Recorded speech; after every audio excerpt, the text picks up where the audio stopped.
The Mass is a great call and response between Christ the head and his mystical body.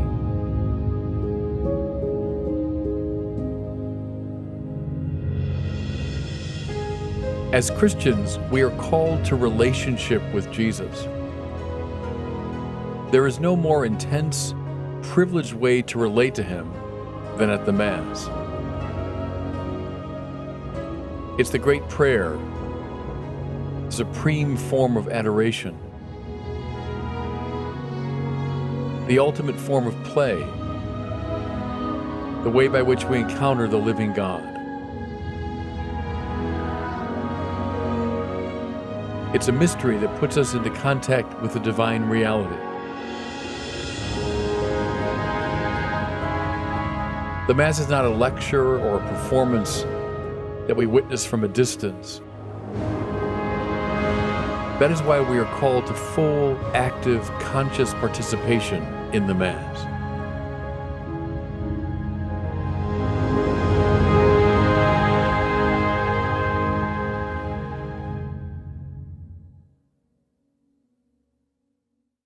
Well, one of the great clarion calls of Vatican II was for all of us fully, consciously, and actively to participate in the Mass.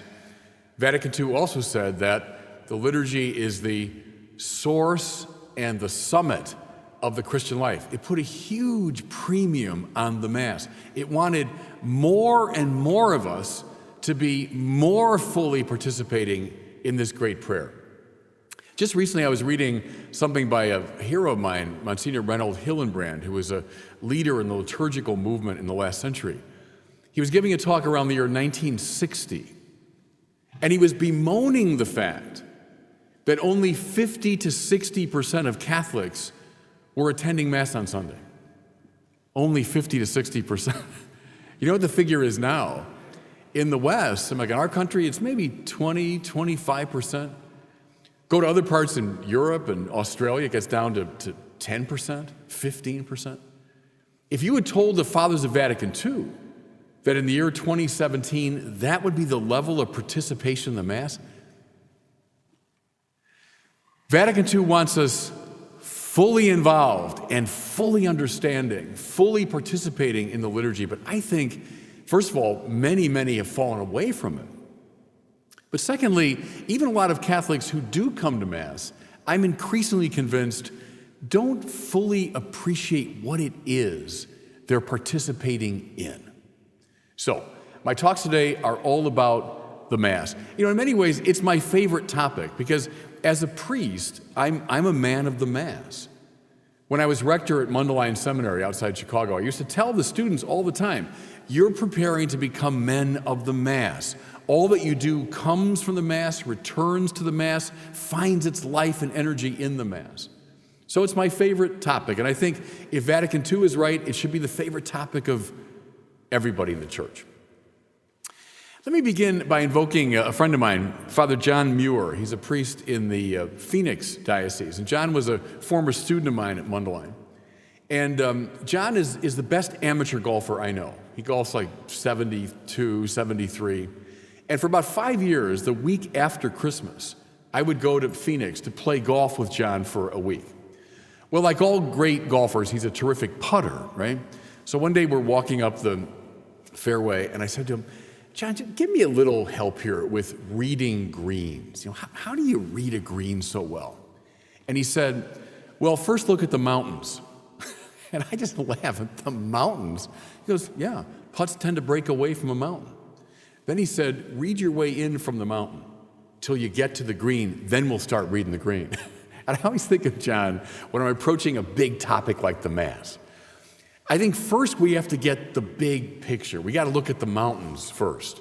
So in this first talk, that's what I'll do. I'll talk about some basic themes around the Mass. But then we're going to move in, and we're going to get to the green. We're going to read the green carefully. In the next 5 talks, I'll kind of walk through all the elements of the Mass. So first, the big picture, the mountains. Here's the first general theme I want you to know about the Mass. The Mass is a great encounter with Jesus Christ. In fact, it's the privileged encounter with Jesus Christ. So Christianity is not a philosophy primarily. It's not a moral system primarily, not a sociology, not an ideology. Christianity is a relationship to a person. It's a relationship with this Jesus. And we can relate to the Lord in all sorts of ways, but there is no more intense, no more privileged way to relate to him than at the Mass. Think for a second of the two major divisions of the Mass. So we have the liturgy of the Word and then the liturgy of the Eucharist, right? Well, they correspond precisely to the ways we usually relate to friends when they come over. Right? When someone comes over to visit, typically we talk for a while. No one comes to the door and says, here's dinner. No, first we sit down and we talk. We share stories, experiences, etc. And then typically we move into sharing a meal. So with Christ. At the Mass, we encounter him in person. And first we visit, we talk. He speaks to us. We speak back to him. And I'll say much more about this now in the ensuing talks. And then after we visit, we sit down for a meal. Not an ordinary meal, but one at which Christ himself is the host, at which his own body and blood are served. There is no more intense encounter with him possible than the Mass. Now, can you see why the Vatican II Fathers said this is the source and summit of the Christian life, and why, everybody, it's so tragic that 75% of our own brothers and sisters in the Catholic faith regularly stay away from the Mass. Oh, Jesus Christ, he's the center of my life. Jesus Christ is what it's all about. And yet, I regularly stay away from the privileged encounter with him. See, that's the problem we're facing. Here's a second general remark about the Mass. The Mass is the great mystery. You know, at the beginning of the Mass, the priest will say, let's prepare ourselves to celebrate these sacred mysteries. That lovely word, mysterion in Greek, mysterium in Latin, mystery. What's a mystery? Here's a definition from a friend of mine and one of the great experts in the liturgy, Abbot Jeremy Driscoll. He's the abbot up at Mount Angel in Oregon. Here's his pithy definition of a mystery. It's a concrete something that when you bump into it, it puts you in contact with a divine reality. That's a cool little pithy definition. A mystery, a mysterion, is a concrete something that you bump into and it puts you into contact with a divine reality. Do you see how the Mass in its entirety is a set of mysteries? From the procession of the ministers, to the candles, to the incense, to the proclamation of the word, to the transfigured elements of bread and wine, to the blessing offered by the priest or the bishop, all of it is a great mysterion, a concrete physical something that we encounter that gives us access to the divine reality. In the course of the talks this morning now, I'm going to be telling you all about these mysteries and how they open us up to the divine. Here's a third general idea about the Mass. And here I'm taking a lead from Romano Guardini. I don't know if you know that name. Romano Guardini, despite his very Italian name, was a German-born and German-writing theologian in the last century. Very influential upon John Paul II, Benedict XVI, and Pope Francis. In fact, Pope Francis went to Europe to do doctoral work, and he wanted to write a major paper on Romano Guardini. And just very recently, by the way, they were proposing the beatification of this great figure. So here's an idea from Guardini. He says, the liturgy, the Mass, is the supreme form of play. What? Play? Seems counterintuitive. I thought the Mass is the most serious thing we can possibly do. Well, that's the point. See, we tend to get it precisely backward. We think work is what's most important. Work is serious stuff for serious people. Play is kind of trivial, it's superficial, it's unimportant. It's precisely backward. Work is that activity which is subordinate to an end beyond itself, right? So I work on my car that I might get it to run so I can go places and do things I want to do. I go to work so I can make money and do things that I really want to do. Work is for the sake of something else. Play, on the other hand, play is done entirely for its own sake. Play has no purpose outside of itself. Therefore, it's higher than work. It's more beautiful, it's more precious than work. You know, in this very church, just a couple weeks ago, there was a gathering of the Knights of the Holy Sepulchre. And I'm a proud member of that group. And this was the Mass for the installation of new members. And we're right in this church, it's filled up like it is today. And boy, the Knights of the Holy Sepulchre, they know how to dress for their ceremonies. The men are in these long capes emblazoned with the Jerusalem cross. They have these kind of jaunty berets on. The women are in long black gowns and mantillas. Well, there were all kinds of priests and bishops up here, all in, mass vestments, bishops with the tall mitres. And then for the installation itself, the bishops came down wearing mitres, and they took these great swords out, and they dubbed the people as they were received. Well, I was sitting right over here, and I remember thinking, what a wonderful form of play this is, And we're all doing what kids do when they play. We're dressing up. Now, see, I'm saying it this way on purpose, just to make the point. As Chesterton observed, children always know how to engage in serious play. See, kids know instinctually play is the more serious thing. And we tend to knock that out of them. We convince them, oh, no, work is what's more important. Be real practical. No, kids understand play is the most serious.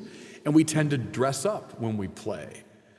So think of the Mass now as the supreme form of play. It's the most useless thing we can do. And by that I mean it's the highest thing we can do.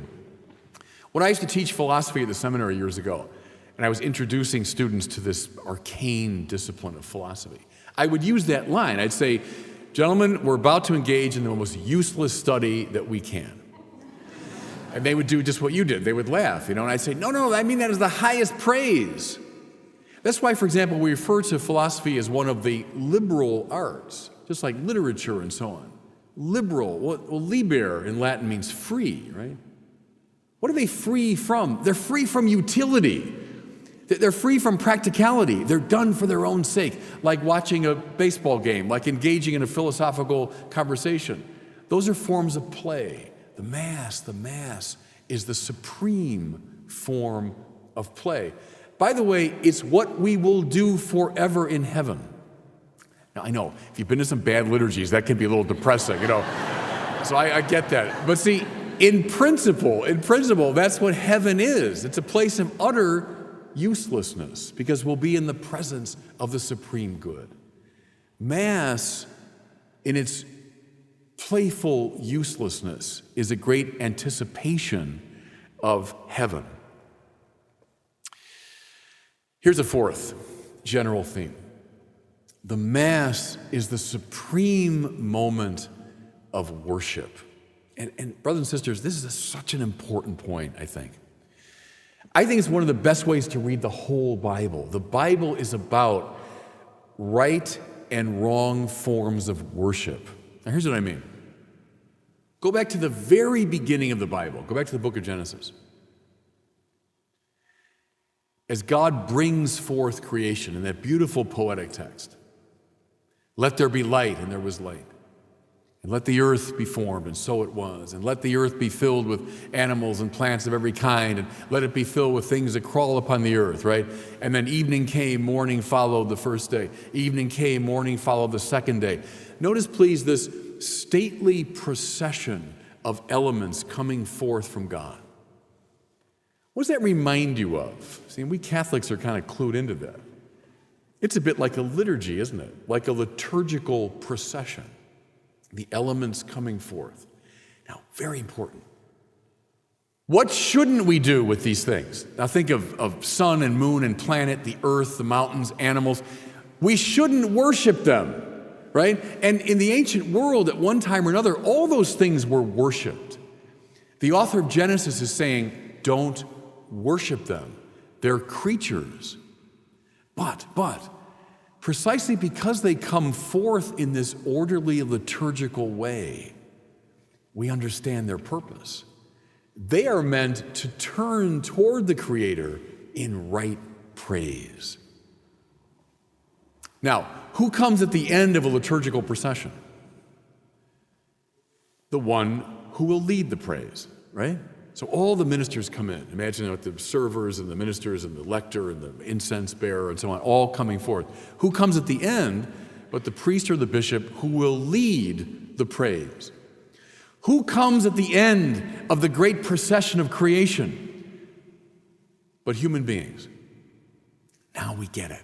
Now we get it. Our whole purpose is to be the priests, if you want, of creation, leading all of creation in a great chorus of praise to the Creator God. In that act of adoration, we realize who we are meant to be. We realize our deepest identity. And that word I love, by the way, adoration. Mass is the supreme moment of adoration. Ad ora in Latin. Ora means mouth, doesn't it? Ad ora, to the mouth of. When you adore, you are mouth to mouth with God. It means you're aligned unto God. So here we are, aligned unto God, consciously worshiping Him and leading a whole chorus of praise of all creation. That's the biblical vision of the good life, of the rightly ordered life. Where's trouble come? Fellow sinners. So we all know this story. Trouble comes from bad praise. And I challenge you, go through the whole Bible. I challenge you to find an exception to that. When Israel goes off kilter, it's because of bad praise. Worshiping not the Creator, but the creature. Whether it's idols, whether it's political powers, whether it's your own culture, whether it's the king, whatever. When you worship, and that word's lovely too, by the way. Worship in English is from an older English word, worthship. What's of highest worth to you? See, that's the question. Paul Tillich said that, the great Protestant theologian. He said, all you need to know about a person you can learn by asking one question. What do you worship? And very penetrating insight. All you need to know about a person you can learn by asking one question. What do you worship?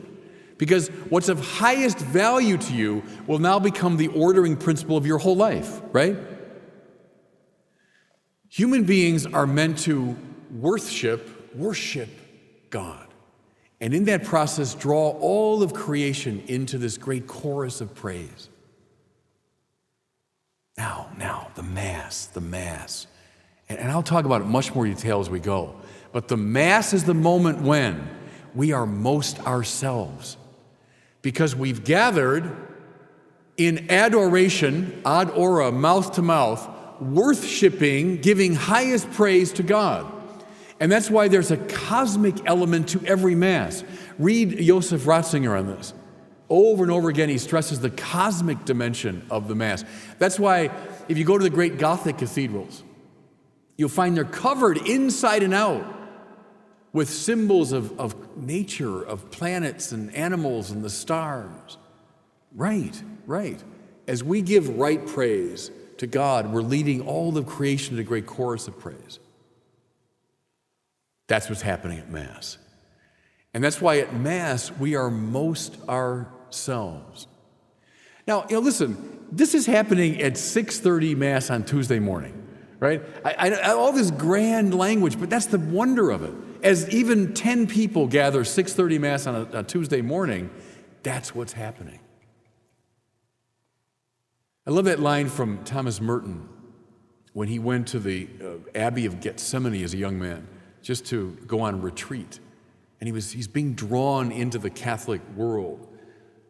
But he did that retreat there, and then he wrote afterwards, "I found the still point around which the whole country revolves without knowing it."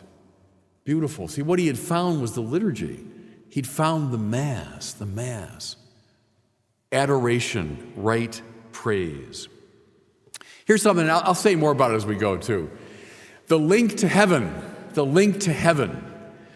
you know there's a song, and I'm not bad-mouthing the music of it, but the lyrics I don't like. It's a song that says, "It's not in some heaven light years away, but here in this place is where we gather." I don't know if you know what I'm talking about. Gather us in, here we are, and not in some heaven light years away. Well, first of all, heaven isn't light years away. That's like Jupiter or something. Heaven's not like physically. Heaven, in fact, is closer to us than we are to ourselves, right? But the point is, it's precisely in heaven that we are when we gather for Mass. Why?